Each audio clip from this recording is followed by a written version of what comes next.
My great-grandfather, Rabbi Aryeh Frumkin, was a Litvak, a rabbi in Kovno. But he was an unusual rabbi, and like many rabbis in the 19th century, he thought about the Jewish return to Israel. And he made Aliyah in 1871. He wrote, while he was there, a book called Toldot Chachmei Yerushalayim, a history of the sages of Jerusalem, a history of rabbis in Jerusalem since the days of Nachmanides in 1265. Nachmanides was the one who reconstructed Jerusalem after the massacres of the Crusades. So he went there as a scholar, as a kind of personal pilgrimage. What fascinates me is the change that happened to his life. In 1881, pogroms broke out in more than 100 towns and villages in Russia, and it sent between 3 and 5 million Jews in flight to the West, to America, to Europe. And all of a sudden, my great-grandfather realized that Aliyah was no longer a pilgrimage for the few, but a pressing necessity for the many.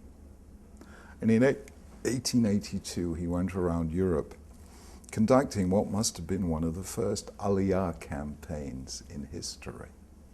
And he returned to Israel a changed man. And he decided to leave Jerusalem and go out to a new yeshuv, a new settlement, which was just one of the expressions of the new Jewish presence in the land.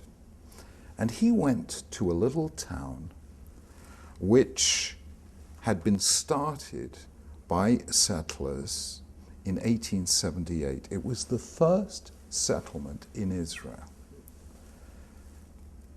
Often there is a settlement called Rishon LeZion which takes that credit, but this particular settlement was earlier than that. The trouble was that all the early settlers caught malaria and left.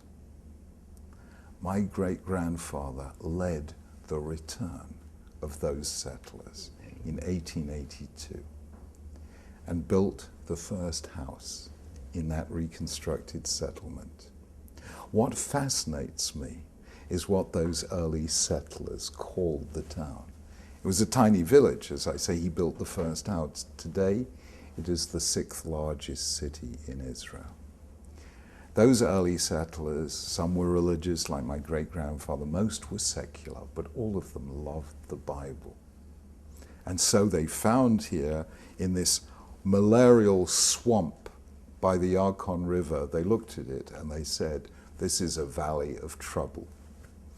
And then they remembered the verse in the prophet Hosea, Hosea chapter 2, where God says, I will turn the valley of trouble, Emek Achor, into a gate of hope, Petach Tikva. And that is what they called the village, Petach Tikva. Today, the 6th largest city in Israel. My great-grandfather built the first house. So what really makes me excited is the way this rabbinical scholar recognized that life had changed for Jews, and he went out there and helped build the land and state of Israel.